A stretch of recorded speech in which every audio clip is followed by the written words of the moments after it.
1986 parliament തിരഞ്ഞെടുപ്പിൽ ആലപ്പുഴ ലോകസഭാ മണ്ഡലത്തിൽ നിന്നും മത്സരിച്ച അധ്യാപക നേതാവ് ശ്രീ KV ദേവദാസ്, അദ്ദേഹം നല്ലൊരു എഴുത്തുകാരനും കൂടിയാണ്. ആ തിരഞ്ഞെടുപ്പിൽ പോസ്റ്റൽ വോട്ട് ഇടതുപക്ഷ ജനാധിപത്യ മുന്നണിയുടെ ഓഫീസിൽ വെച്ച് പൊട്ടിച്ചു. എന്നിട്ട് അത് എതിർ സ്ഥാനാർത്ഥിക്ക് ചെയ്തിട്ടുള്ള വോട്ടെല്ലാം തിരുത്തി LDF സ്ഥാനാർത്ഥിക്ക് അനുകൂലമാക്കി. ഇത് പറഞ്ഞത് മുൻ മന്ത്രി ശ്രീ G. സുധാകരനാണ്. അതിന്റെ പേരിൽ G. സുധാകരന്റെ പേരിൽ ജാമ്യമില്ലാ വകുപ്പ് പ്രകാരം കേസെടുത്തിരിക്കുന്നു. ഈ തെരഞ്ഞെടുപ്പ് അടുക്കുമ്പോൾ ഇത്തരം കാര്യങ്ങൾ കേരളത്തിൽ മറ്റ് പല സംസ്ഥാനങ്ങളെ അപേക്ഷിച്ച് കേരളത്തിൽ കുറവാണെന്നാണ് പൊതുവെ അഭിപ്രായം. എന്നാലും കേരളത്തിൽ ഇത്തരം ജനാധിപത്യ വിരുദ്ധ നടപടി എന്ന് വേണമെങ്കിൽ പറയാം, നടപടികൾ സർവ്വസാധാരണമാണ്.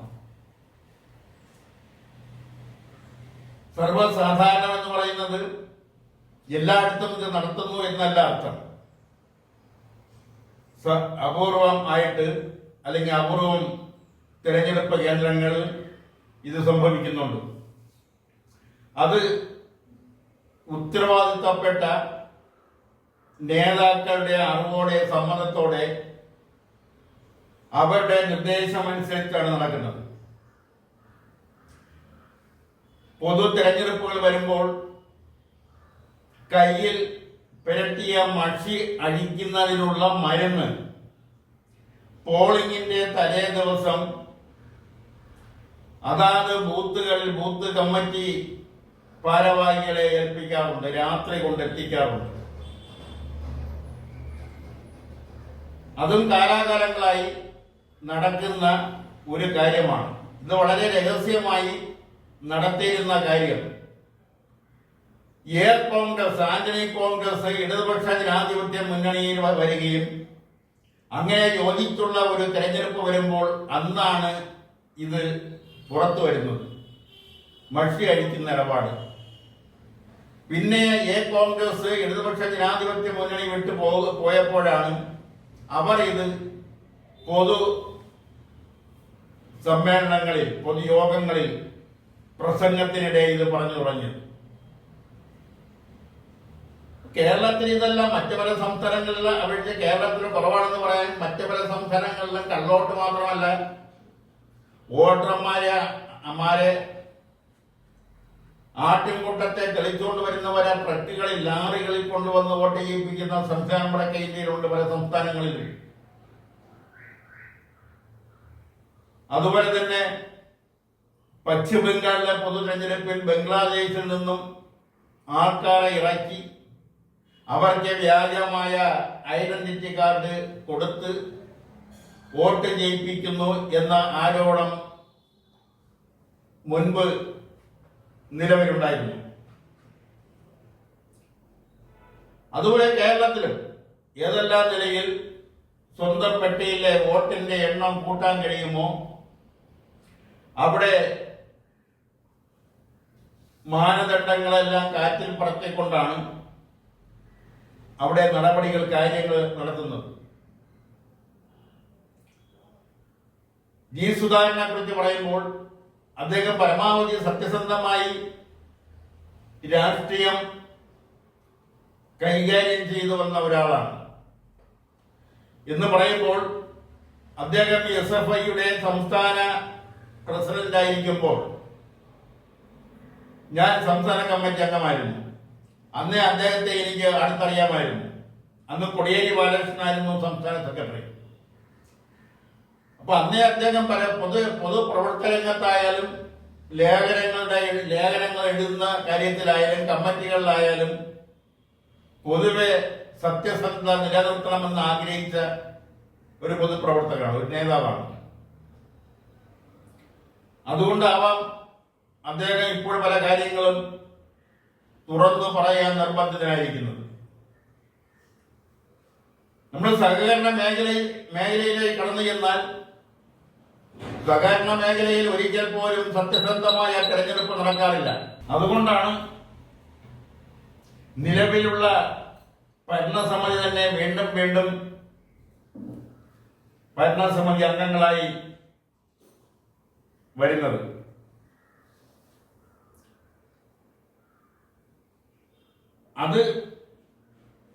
അതും എല്ലാവർക്കും അറിയാവുന്ന കാര്യമാണ്. സഹകരണ മേഖലയിലെ കള്ളവോട്ടുകൾ, വോട്ടർ പട്ടികയിൽ മാറ്റം വരുത്തുക, വോട്ടർ പട്ടിക വ്യാജമായി ഉണ്ടാക്കുക, വോട്ടർ ഐഡന്റിറ്റി കാർഡ് വ്യാജമായി ഉണ്ടാക്കുക, അതെല്ലാം തെരഞ്ഞെടുപ്പിനെ ഉപയോഗിച്ചുകൊണ്ട് അത് തങ്ങൾക്ക് അനുകൂലമായി മാറത്തക്ക നിലയിൽ വോട്ടുകൾ ചെയ്യിപ്പിക്കുന്ന ഒരു സംവിധാനം സഹകരണ മേഖലയിൽ മുമ്പുണ്ട്, ഇന്നുണ്ട്. രസകരമായ ഒരു ഉദാഹരണം കൂടി ഈ അവസരത്തിൽ പറയാൻ ആഗ്രഹിക്കുന്നു. വളരെ പ്രമാദമായ കണ്ണൂരത്തെ AKG സഹകരണ ആശുപത്രി. ആ AKG സഹകരണ ആശുപത്രിയുടെ ഭരണസമിതി പ്രസിഡന്റായി MP രാഘവൻ.